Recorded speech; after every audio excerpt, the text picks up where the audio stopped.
Did any of you happen to see that, I guess you could call it a protest, where some of the families of hostage victims broke into some, it looked like a round table meeting, and they had to be dragged out. And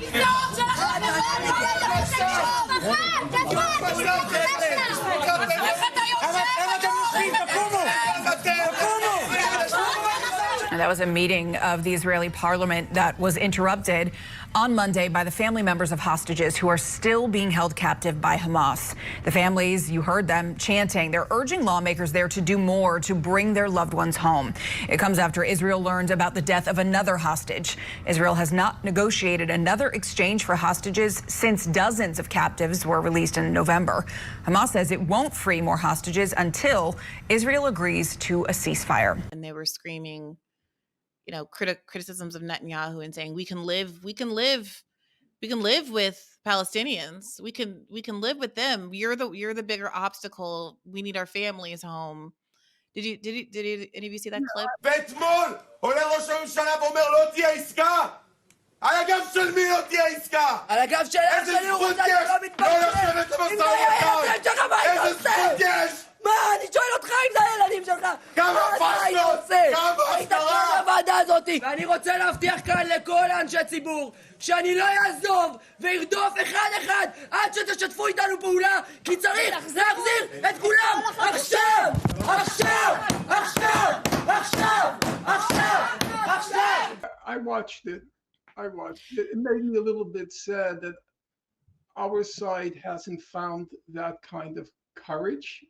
Not that young people haven't been fantastic, they've been fantastic, but breaking into the Congress and doing what these folks did, they went right into the cabinet meeting. They did disrupt Blinken's testimony to Congress early on, holding up. Collins, distinguished members of the Appropriations Committee, thank you for this opportunity to testify before you today. You're demonstrating. Densely populated areas.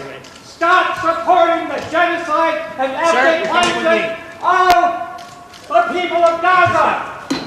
Ceasefire now. Save the children of Gaza. Save the children of Gaza. Does it make America more secure or not? In the face of Russia's aggression against Ukraine, not in the face of an intensifying strategic competition in the Indo-Pacific and around the world.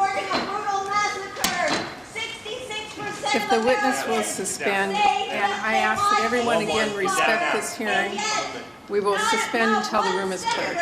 Is calling for a ceasefire. Shame on you all. The world is calling for a ceasefire. I know that several Palestinians aren't animals. Disruption is removed. Ceasefire now. Ceasefire now. From Palestine to Mexico, all the world has got to go. From Palestine The committee will suspend. all the world has got to go. From Palestine to Mexico, all the world has got to go. From Palestine to Mexico, all the walls have got to go. From Palestine to Mexico, all the walls have got to go. I see it less of an indictment of anybody in America, since I'm not indicting. there's certainly many more. 400,000 people in the most recent protests in DC. There's so many more.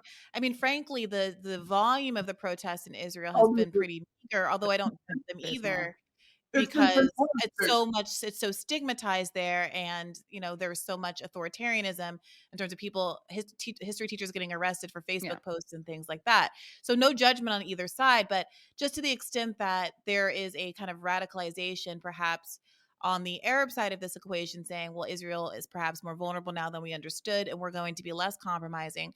I think it's interesting to consider whether or not on the other side in Israel, there's perhaps a softening to the idea that the only way peace is going to come is through compromise, because they do see themselves as vulnerable. They are starting to see Netanyahu as making them more vulnerable. And at least the people who are directly connected to the hostages certainly see the stated policy of Netanyahu's government as making them, or at least their family members, less safe.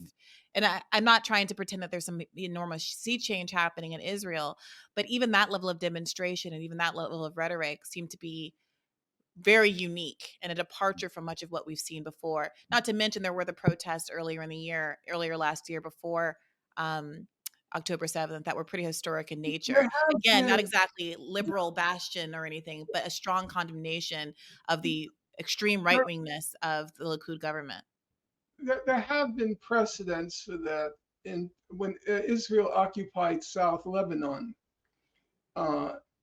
approaching the year 2000, there were large numbers of Israeli soldiers who were being killed. And then there was a mothers movement formed in Israel. Four Mothers, I think it was called initially. Yeah, it was mothers who demanded the withdrawal from South Lebanon, and that gradually ballooned, and it was considered one of the precipitant factors in the decision in June or July 2000, July, I think, right, to withdraw from Israel's occupying Lebanon from 1983, really from 1978, actually, and that forced the withdrawal. My view is, as you know, right now, there's talk about a deal being brokered in which there would be a 2-month ceasefire and Hamas would give up all the hostages in exchange for a 2-month ceasefire. I find that very improbable. Netanyahu is facing, as you just pointed out, huge domestic pressure over the hostages because most of the people were shouting at the legislators, what if it were your children? What would you do if it was your family? And highly personalizing it. So there is huge domestic pressure to get the hostages back. So I do think Israel will say that there will be a 2-month ceasefire if the hostages are returned. But the moment the hostages are returned, there will be near perfect unanimity to bomb Gaza into the Stone Age, to restore that deterrence capacity and to destroy Hamas. And that will include all those parents who were shouting in the Knesset, in my view. So as you all know, it's very easy to fabricate an excuse. So the moment the hostages are freed, you will recall in 1939, when Hitler needed an excuse to invade Poland, he fabricated a border incident. So he had his pretext for invading Poland, our country. 1964, the Gulf of Tonkin incident, another fabrication. That's a long history.